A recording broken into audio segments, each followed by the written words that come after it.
Hello, and welcome to The Base, Big and Small Screens. Today, I'd like to talk to you about not one, not two, but three movies. That's correct.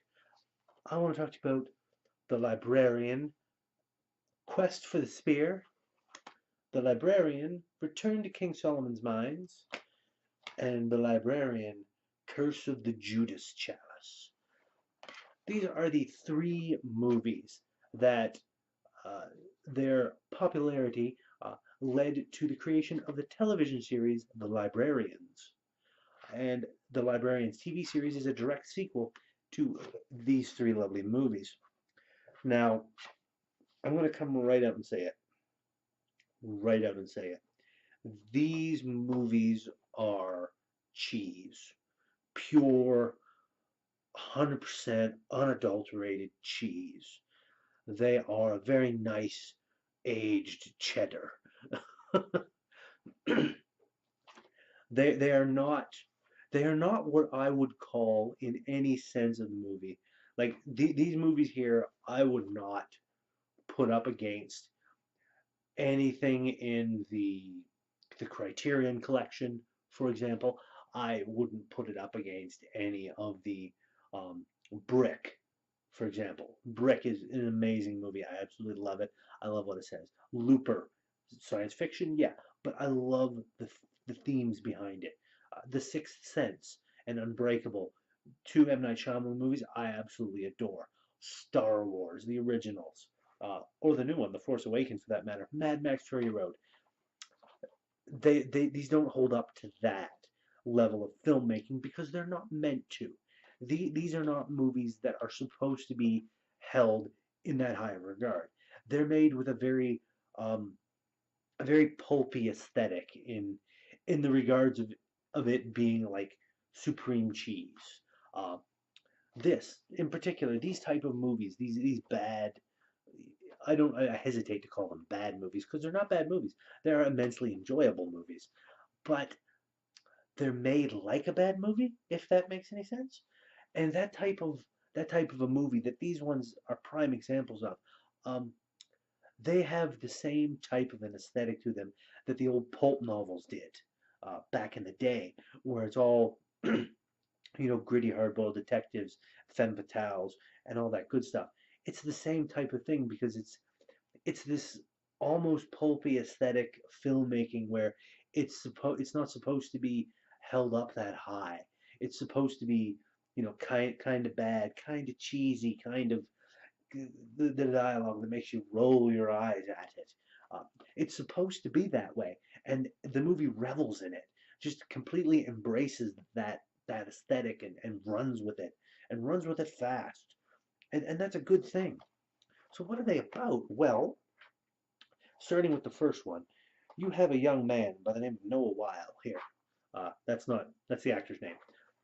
The character's name is Flynn Carson, and um, he's like I think in his 20s or 28 or something like that, or almost 30, and he has somewhere around 22 degrees. Uh, that's shining a bit much. We'll just set these aside.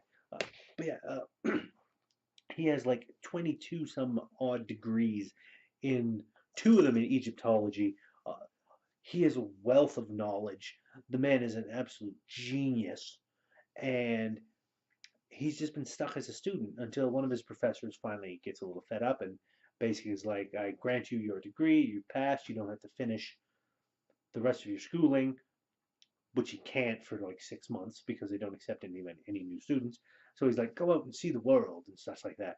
And he ends up getting a job offer from the Metropolitan uh, New York Library and ends up finding out that it's not the Metropolitan Library, it is just the library that is hiring him on because it's their job to keep things locked away that aren't meant to be.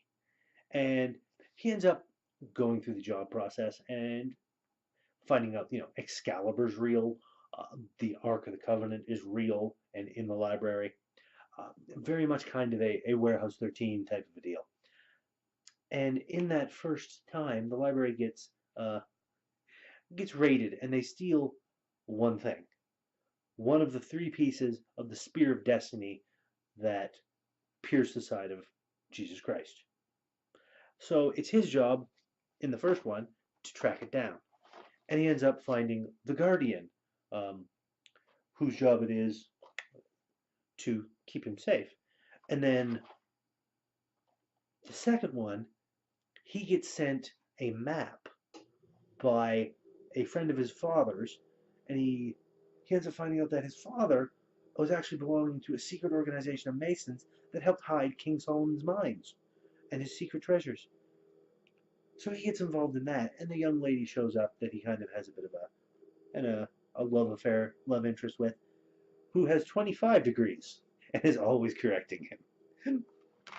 And in this one, he gets a little fed up because he loses his girlfriend during the first bit of it, and ends up going on vacation to New Orleans, where he meets the wonderful young lady who kind of called him there, and she turns out to be a vampire because the Judas Chalice can resurrect dead vampires and give power to already living ones.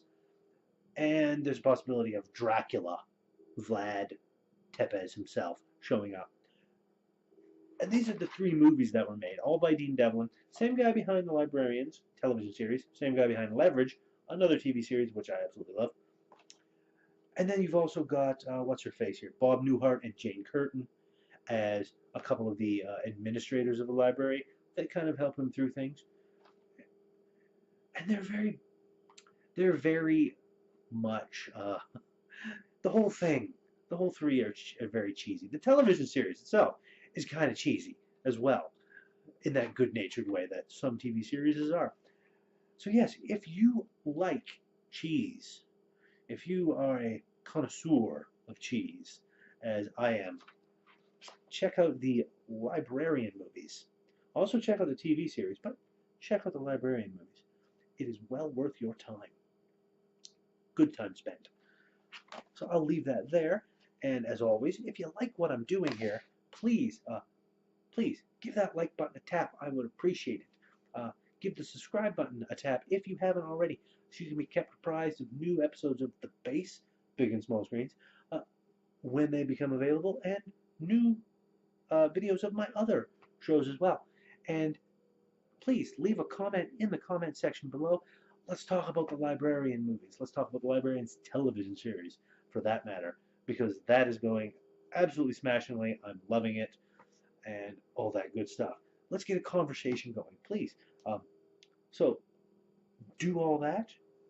I would greatly appreciate it. And until next time, my friends, I will see you all around. Keep enjoying your movies.